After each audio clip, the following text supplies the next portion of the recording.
Hello dear students, welcome to my YouTube channel, and today I am going to describe the life cycle of Equisetum, which is also called horsetail fern.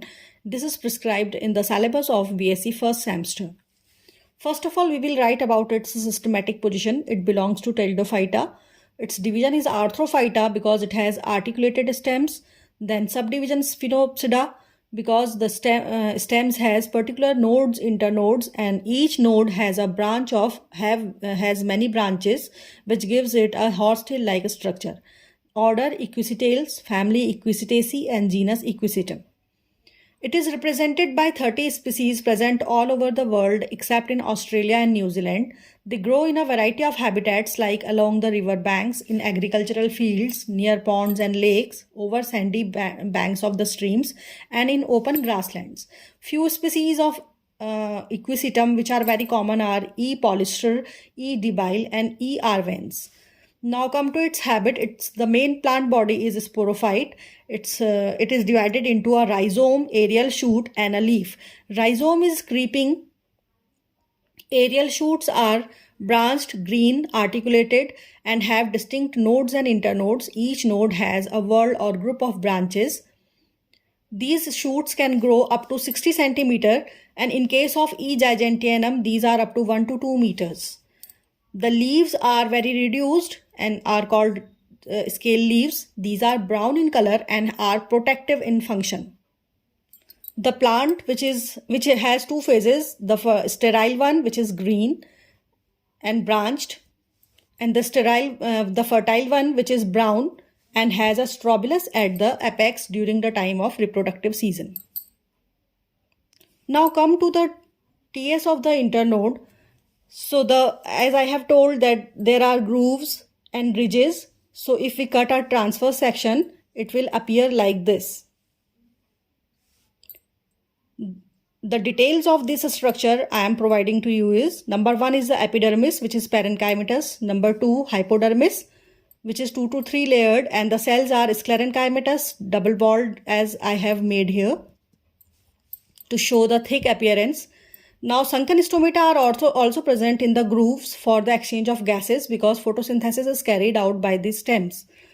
Now the third one is a palisade layer, which is just like the palisade cells of a leaf, and they contain chloroplast. I have mentioned it with these green dots to show that chloroplast is present and photosynthesis is taking place over here. Now the next is the cortex, and at each groove in the cortex there are canals called vallicular canals. Each groove contains a vallicular canal in the cortex. Now come to the stele. This one, the outermost layer is the endodermis, then pericycle, and adjacent to the vallicular canal, alternatively there is present a carinal canal. This is alternate to the vallicular canal.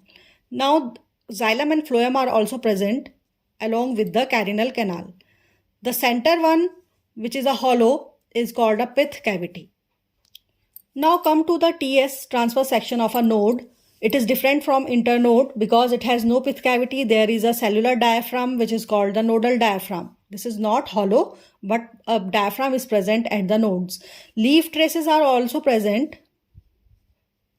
Branch traces are also present. Vallicular canals are absent and carinal canals are absent, which are present in the internodes. Sexual reproduction of the Equisetum.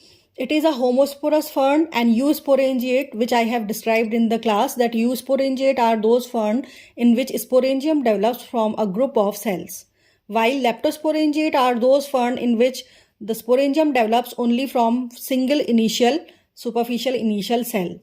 Now a strobilus is grown at the tip of the shoot. It has a sporangial axis. If we cut a longitudinal section, LS, it will be like this, a central axis, and has many peltate. Peltate means the stalked hexagonal sporangiophores. These peltate sporangiophores are spirally arranged all over the sporangial axis. Each peltate sporangiophore has 5 to 6 sporangia in the inner side, which have opening slit called annulus, out of which spores are dispersed out. Now the sporangium has spore mother cells inside, which are 2n that is diploid. And now meiosis takes place over here and produce haploid spores.